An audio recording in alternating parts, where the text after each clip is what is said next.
Neurogress presents Can We Already Stop Typing and Touching? Through neurotechnology, we will see an ever-increasing number of devices controlled by thought, from toasters to game controllers and ultimately to more complex systems such as our computers and the tools we use. In the process, our hands will become less relevant in manipulating data and working with technology. This won't just impact our convenience, but will also cause a fundamental shift in how we design the tools which serve us. Artificial intelligence will only serve to increase the scope of what we can do. Getting rid of buttons. Neurotechnology innovator Neurogress plans to begin extending neural-controlled devices to the Internet of Things, a term used to refer to the vast majority of devices that are accessible via the Internet in the very near future.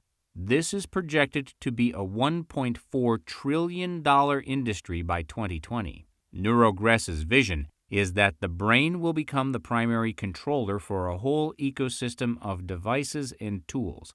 Devices that today rely on a clunky touch/button/dial interface. Imagine driving home from work and mentally activating your lights and thermostat. When you walk through the door, you may decide to switch on some relaxing music. None of this will require any physical interaction with a device. Neurogress sees this transition as a major focus of their approach to innovation. In their words, the ability to change the environment by the power of thought removes the additional barriers and pseudo-interfaces that mankind has created over the years to control devices. The implications for ergonomics. But is this shift to thought-controlled devices just a neat way to avoid getting cookie crumbs on our phone screens? Or is there more to it than the convenience of taking our food-eaten fingers out of the equation?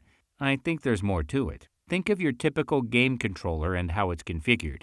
It's just one example of how we make our interfaces with 10 fingers in mind.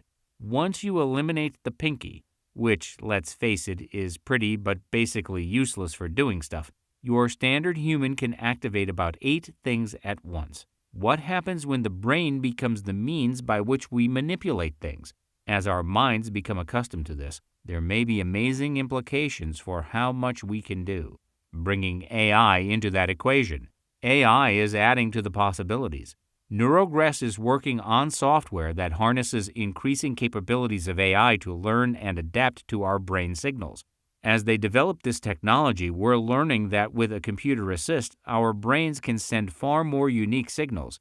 We may reach a point where it becomes second nature to manipulate data or even objects in intricate ways that our clunky, meaty fingers had no chance of achieving. In this way, tools and toys may evolve to become more complex and powerful as we shed the need to physically interact with them.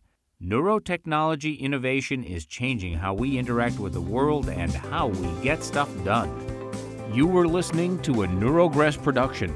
Invest in the interactive mind-controlled devices of the future by buying tokens now.